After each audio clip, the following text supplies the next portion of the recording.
cries of the mortals echoed through the heavens, a cacophony of despair and grief that tore through the fabric of the cosmos. Their voices, trembling with sorrow and rage, reached the ears of Marduk, the supreme god of the divine race. High in his celestial throne, Marduk listened, his brow furrowing with a deep, simmering anger. The world below had been ravaged by the giants, and the sacred pacts, ancient agreements meant to keep the balance between the seven races, had been shattered. Marduk's golden eyes blazed like twin suns as he rose from his throne, his form towering and resplendent, a figure of unmatched power and authority. The air around him crackled with energy, and the very stones of his palace trembled at his fury. The giants had defied the will of the gods, and for that, they would pay dearly.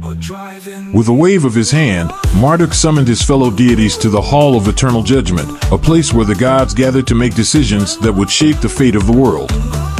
The call reverberated through the heavens, a command that could not be ignored. One by one, the gods appeared, their forms shimmering into existence like stars igniting in the void. Ishtar, the goddess of love and war, arrived first, her beauty both enchanting and terrible. Her eyes, usually soft and alluring, now glittered with the cold light of battle. She sensed the gravity of the situation and knew that this would be no ordinary council. Enlil, the god of storms and wind, followed, his presence marked by the low rumble of thunder and the howling of distant gales. Enlil's face was stern, his lips pressed into a thin line as he took his place beside Ishtar. Next came Enki, the god of wisdom and water, his form fluid and ever-changing, like a river that flows through the ages.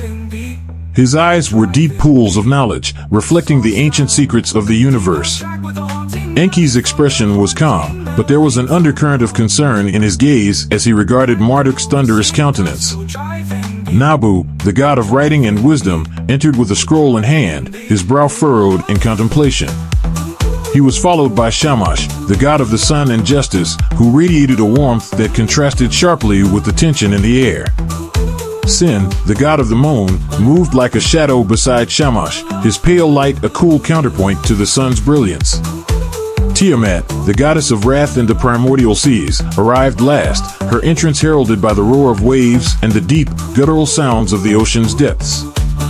She was a being of immense power, her form shifting and terrible, her eyes glowing with a dark and ancient fury. As the gods took their places, the Hall of Eternal Judgment fell into a heavy silence, the air thick with anticipation. Marduk stood at the center, his gaze sweeping over the assembled deities. When he spoke, his voice was like the roar of 1,000 storms, commanding and absolute. The giants have violated the sacred pacts, Marduk began, his voice carrying the weight of divine authority. They have attacked the humans, slaughtering them without mercy, and in doing so, they have defied the will of the gods.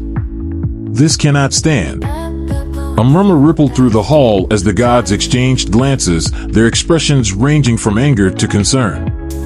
It was Enlil who spoke first, his voice low and rumbling like distant thunder. "They have grown bold," Enlil said, his eyes narrowing. "Perhaps they believe that the pacts no longer bind them. They must be reminded of their place." Ishtar nodded in agreement, her gaze fierce. "They have forgotten the fear of the gods. We must show them that we are still the rulers of this world, that our wrath is something to be feared." Marduk turned to Enki, the wisest among them. "What say you, Enki? What counsel can you offer in this time of crisis?" Enki's gaze was steady as he met Marduk's eyes. "The giants are powerful, but they are not invincible. However, a direct confrontation could lead to further chaos. We must be strategic in our response. An example must be made, but we must also consider the consequences of our actions." Marduk nodded, his expression thoughtful. "You are right, as always, Enki. We must strike, but we must do so in a way that restores order, not deepens the rift between the races." At that moment, a new presence entered the hall, one that commanded attention even among the gods. Anzu, the mighty bird god, strode forward, his wings folded, his beak sharp and gleaming. Anzu was a warrior of renown, known for his ferocity in battle and his unwavering loyalty to the divine race. Marduk's gaze fell upon Anzu, and he addressed him with a voice that brooked no disobedience. Anzu, you are our greatest warrior. You shall lead the army of the divine race against the giants. Teach them a lesson they will never forget. Drive them back to their mountains and remind them of the consequences of defying the gods. Anzu bowed deeply, his wings brushing the ground. As you command, Marduk. I will gather our forces and prepare for the attack. The giants will tremble before the might of the divine race. Satisfied, Marduk turned his attention back to the council. This meeting is adjourned. We will strike at dawn. With that, the gods began to disperse, their forms dissolving into mist and light as they returned to their respective domains. But as Anzu left the hall, a shadow passed over his heart. He had never feared battle, but something about this task felt different, an unease he could not shake. Still, he pushed the feeling aside, focusing instead on the coming conflict. The night before the battle. The night was heavy with anticipation, the stars hanging low in the sky as if they, too, were watching the events unfold. In the heart of the divine city of Eridu, Anzu gathered the celestial legions, their armor gleaming in the pale light of the moon. The warriors of the divine race stood ready, their weapons forged from stardust and their spirits burning with righteous fury. But Anzu, their leader, was not among them. Instead, he had retreated to the great hall, where the echoes of the gods' voices still lingered in the air. There, he found a goblet of ambrosia, the nectar of the gods, placed upon a marble pedestal. It was a gift, a reward for his impending victory, and its allure was impossible to resist. Anzu grasped the goblet, the cool metal comforting against his feathers, and brought it to his beak. He drank deeply, the ambrosia sliding down his throat like liquid fire, warming him from within. But as the golden liquid flowed through his veins, it brought with it a sensation of peace, of lethargy, that began to cloud his mind. The weight of the coming battle faded, replaced by a comforting haze. Anzu drank again, and again, until the goblet was empty and his mind was adrift in a sea of intoxication. He had faced countless battles, had slain monsters and demons alike, but now, in this moment of stillness, he felt no urgency, no need to prepare. The warriors of the divine race waited outside, their spirits eager for the fight, but their leader was lost to the world, slumped against the walls of the hall, his eyes glazed and unfocused. The night deepened, the stars moved across the sky, and the hour of the attack drew closer, but Anzu remained unmoving, his thoughts dulled by the effects of the ambrosia. Marduk's fury. As the first light of dawn broke over the horizon, Marduk stood upon the walls of his celestial palace, his eyes fixed on the world below. The time had come for the divine army to march against the giants, to deliver the punishment they so richly deserved. But as he waited, the minutes stretching into hours, no army appeared. A terrible sense of foreboding settled over Marduk as he realized that something was amiss. With a thought, he descended from the walls and entered the great hall where Anzu was supposed to be preparing for battle. What he found there filled him with a rage unlike anything he had ever known. Anzu lay sprawled upon the floor, the empty goblet beside him, his chest rising and falling with the slow, even breaths of deep sleep. The ambrosia had done its work, and the mighty bird god, the chosen leader of the divine army, had fallen into a drunken stupor, heedless of the sacred task he had been given. For a moment, the entire cosmos seemed to hold its breath, the very air charged with the promise of divine retribution. Marduk's golden eyes narrowed, his hand clenching into a fist as a storm of emotions roiled within him, betrayal, anger, and above all, an overwhelming sense of disappointment. Anzu. Marduk's voice thundered through the hall, reverberating off the marble walls with a force that shook the very foundations of the palace. The sound was enough to rouse Anzu from his stupor, and he blinked up at Marduk, confusion and fear clouding his gaze. Marduk, Anzu stammered, his wings trembling as he struggled to rise. I can explain. Silence. Marduk's voice cut through Anzu's feeble attempts at explanation. You have betrayed the trust of the gods, Anzu. You were given a sacred task, and you have failed. Because of you, the giants will go unpunished, their crimes unanswered. This is an unforgivable act of disobedience. Anzu's eyes widened in horror as he realized the full extent of his transgression. Please, Marduk, have mercy. I was overcome by the ambrosia. It was a moment of weakness, but I can still lead the army. Give me another chance, and I will. Enough. Marduk's voice was cold as the void, his expression as hard as stone. You had your chance, and you squandered it. There will be no mercy for traitors. At that moment, the other gods, sensing the disturbance, materialized within the hall, their expressions a mixture of shock and concern as they took in the scene before them. Ishtar, Enlil, Enki, and the others stood in a loose circle around Marduk and Anzu, their eyes flickering with uncertainty. Marduk, Enki began, his voice calm and measured. We understand your anger, but perhaps there is a way to resolve this without resorting to extreme measures. Anzu made a mistake, yes, but he is still one of us. Let us not be hasty. But Marduk was beyond reason. His wrath was a force of nature, unstoppable and all-consuming. He has betrayed us, Enki. He has betrayed the divine race, and for that, he must pay the ultimate price.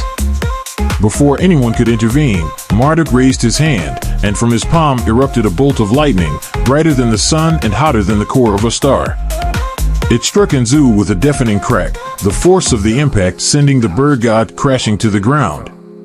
Anzu let out a piercing cry as the lightning coursed through his body, his feathers burning, his flesh searing. The hall was filled with the smell of ozone and charred flesh, and the other gods recoiled in shock at the suddenness and brutality of Marduk's action. Anzu. Tiamat's voice rang out, filled with anguish as she rushed forward, her wrathful form trembling with a mixture of fury and despair. She knelt beside her brother, her eyes burning with tears as she cradled his charred body in her arms. Marduk stood over them, his expression unyielding, his eyes still ablaze with fury. This is the fate of all who defy the will of the gods, he declared, his voice echoing through the hall like the final toll of a bell. Let this be a lesson to any who would betray us. But Tiamat was not cowed by his words. She looked up at Marduk, her eyes filled with a hatred so deep it seemed to reach into the very core of her being. You have gone too far, Marduk, she hissed, her voice trembling with barely restrained rage. Anzu was my brother, and you have slain him without mercy, without giving him a chance to atone. This is unforgivable. Marduk's gaze hardened as he met Tiamat's eyes. He brought this upon himself. You know the consequences of defying the divine order. But Tiamat shook her head, her grief transforming into a seething fury that threatened to engulf her entirely. You will regret this, Marduk. You may be the supreme god, but even you are not beyond retribution. You have made an enemy today, and I swear on the primordial seas, you will pay for what you have done. The other gods watched in tense silence, their eyes flicking between Marduk and Tiamat, unsure of what would happen next. They could feel the tension in the air, a palpable force that crackled with the potential for violence. It was Enlil who finally stepped forward, his voice calm but firm. Tiamat, we understand your grief, but this is not the way. Anzu's death is a tragedy, but let us not compound it with further bloodshed. We must find a way to move forward, to heal the rift that has been created.